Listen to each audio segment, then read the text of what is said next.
इन्होंने कासमाबाद को तबाह किया है, पूरे हैदराबाद को, पूरी सिंध को तबाह किया है।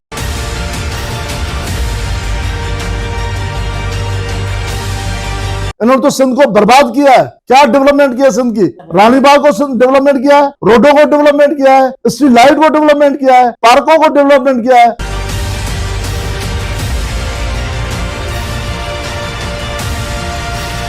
पीने का साफ पानी मुयसर नहीं होगा तो बाकी कौन सी फैसिलिटी होगी?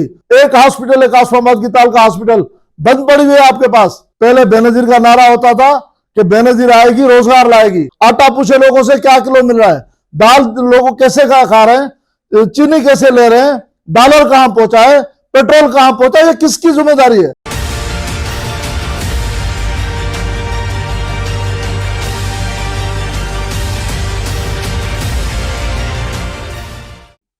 बिस्मिल्लाहिर्रहमानिर्रहीम। इलेक्शन होता है, 2018 का हो या 13 का हो या 24 का हो, लेकिन देखा यह जाता है कि 13 से आज तक 24 में तकरीबन 10 साल गुजर चुके हैं और 2 टेन्योर इलेक्शन के गुजर चुके हैं। वो माजी का वही पीएस कासमाबाद का कैंडिडेट था जो जीता हुआ है 10 साल से। तो आज तक उसका देखा जाता है कि उसने क्या कारकर्दगी की है 10 साल में, अवाम के लिए क्या किया है, अपने लिए क्या किया है। तो हुआ तो यह है कि अपने लिए कि वो अपनी अल्टो गाड़ी से अभी V8 के 10-10 V8 तक पहुंचा है। उसका घर गांव में था, करण शोरों में, जहां मैं भी जानता हूं, मैं भी पढ़ा हूं वहां से। तो उस गांव के गोठ में घर था छोटा, जहां मैं भी जाता था वडेरो करण शोरों के पास, उसकी औताक में बैठते थे हम। उसका घर भी देखा हुआ मैंने। तो आज उसके इस्लामाबाद में भी बंगले हैं, कराची में भी बंगले हैं, और दुनिया के बाहर क्या है वो तो दुनिया को पता होगा, उसको खुद को होगा। वो कल कखपति था, आज करोड़पति अरबपति बन गया है। हैदराबाद के सारे प्रोजेक्ट्स जितने हैं बड़े बड़े, उस सब का ये पार्टनर है। और हैदराबाद से कासमाबाद की कम से कम जितनी प्रॉपर्टी है, मैं समझता हूँ इसका मुकाबला अभी कौसर भट्टी भी नहीं कर सकता मरहूम। बाकी रही बात अवाम की, अवाम को क्या मिला है? वो कासमाबाद के इलाके में जाएं, कासमाबाद के रोडों पे जाएं, कासमाबाद के गलियों में जाएं। लोगों को न पीने का साफ पानी मिला है। ड्रेनेज पर इन्होंने 6 अरब रुपए खर्च किए हैं, और 6 अरब रुपए से ये है बरसात आधा घंटा आती है तो पूरा कासमाबाद डूब जाता है। तो ये सूरत हाल इनकी है। पार्क एक बना हुआ नहीं है। आप जब इनके से लिस्ट मांगोगे तो पार्कों पे करोड़ों रुपए खर्च दिखा देंगे, रोडों पे अरबों रुपए खर्च दिखा देंगे। अभी भी आप अली पल्ले से अलमदार चौक पर जाएं, जो 6 महीने पहले 11 करोड़ का रोड बना हुआ है, उसका हशर 6 महीने में इतना है कि ये शायद 50 साल पुराना रोड है। अब लोग चल नहीं पा सकते उस पर। और उस पर minister works and service Zia Abbas Shah ने नोटिस लिया है कि इस रोड को दोबारा तमीर किया जाए, लेकिन उसके बावजूद कॉन्ट्रैक्टर इतना ताकतवर है कि वो मिनिस्टर की, कमिश्नर और डीसी की नहीं सुनता, इंजीनियर की तो छोड़े। इंजीनियर कहता भाई मेरी कोई औकात नहीं है, वो मिनिस्टर की भी नहीं सुन रहा तो मेरी क्या सुनेगा। तो उसके बावजूद कासमाबाद के लोगों ने बार बार प्रोटेस्ट किए हैं, उसके बावजूद तो कोई सुनने वाला नहीं है। और रोडों की हालत यह है, पार्कों की हालत यह है। रानी बाग पूरे सिंध का एक मरकज है, जहां न सिर्फ हैदराबाद के, पूरी सिंध के लोग आते हैं वहां, आके वहां एंटरटेनमेंट करते थे। 2018 में हमारे नाज़मी के दौरान 18 करोड़ रुपए गवर्नर पैकेज से खर्च किए और उसको खूबसूरत बनाया, लेकिन उसका हशर क्या कर दिया इनके एडमिनिस्ट्रेशन ने। अगर मेरी तरह किसी पे 100 केस दाखिल किए जाएंगे और पुलिस उनकी पट्टेवाली करेगी, पुलिस उनकी चौकीदार उनके हुक्म की तामील करती रहेगी, तो किसी माई के लाल में दम है कि वो इनका मुकाबला कर सके, इनके सामने बोल सके। इनके जुल्म शाह बुखारी से लेके, बागरानी से लेके, करण शोरों से लेके, सारे कासमाबाद में आप जाएं, इनके जुल्म की जो बर्बरियत है वो लोग उनके सामने बोलने की जरूरत नहीं करते। किसी माई के लाल में दम है, किसी और पॉलिटिकल लीडर से वर्कर्स में दम है। हमने मुकाबला किया है, मुकाबला करने की सक भी रखता हूं और की भी है मैंने। भले 50 केस दाखिल कराए, 100 कराए, भले मुझे मरवा भी दे। मेरे मौत जो है वो खुदा के हाथ में है। जन्म भी वो देता है, मारता भी वो है। किसी की माई के लाल में दम नहीं है।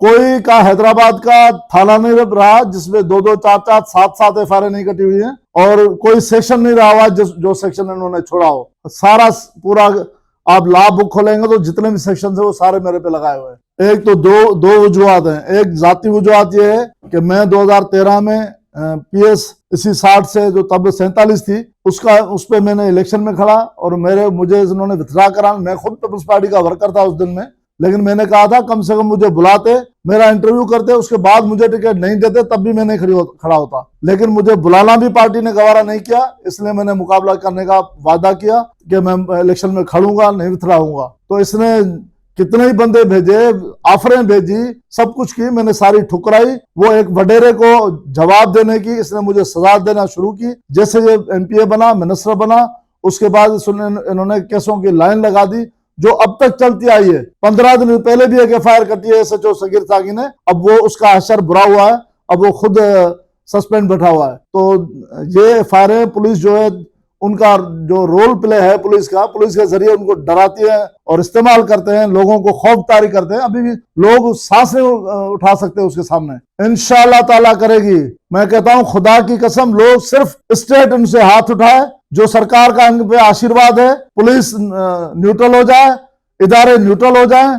अगर ये जीत जाए, मैं चैलेंज करता हूं, लाइव आके मेरे साथ बैठे, अगर ये बोलता है मैं कि करोड़ों अरबों रुपए के काम कराएं, मेरे साथ किसी भी लाइव चैनल पे आके बैठे, जो अगर मुझे तस्लीम करा के गया मैं इतनी डेवलपमेंट की है, मैं इसके सामने इसके हक में उतरा करूंगा। इन्होंने कासमाबाद को तबाह किया है, पूरे हैदराबाद को, पूरी सिंध को तबाह किया है, कोई डेवलपमेंट नहीं की इन्होंने सिर्फ डैमेजेस ऑफ कासमाबाद किया है, इन्होंने डैमेजेस ऑफ सोसाइटी की है, इन्होंने डैमेजेस ऑफ सिंध किया है, इन्होंने तो सिंध को बर्बाद किया है। क्या डेवलपमेंट किया सिंध की? रानीबाग को डेवलपमेंट किया है, रोडों को डेवलपमेंट किया है, स्ट्रीट लाइट को डेवलपमेंट किया है, पार्कों को डेवलपमेंट किया है, पीने पानी लोगों को नहीं दिया। क्या दिया इन्होंने? सबसे पहले इंसान को जीने के लिए साफ पानी चाहिए। खुदा की कसम खा के कहता हूं, मैं फैजगंज कासमाबाद में रहता हूं और फैजगंज कासमाबाद हैदराबाद कासमाबाद की सरकारी HDA की सरकारी कॉलोनी है और सबसे पुरानी कॉलोनी है, और उसमें पानी है कि जब नहाते हैं तो खुदा की कसम नहा भी नहीं सकते हैं।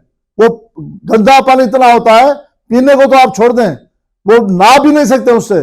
आज तक ये सूरत हाल है कि गटर के पानी और पीने की लाइनें वो मिली हुई हैं, जिसकी वजह से ये गंदा पानी आ रहा है। जब लोगों को पीने का साफ पानी मुयसर नहीं होगा तो बाकी कौन सी फैसिलिटी होगी?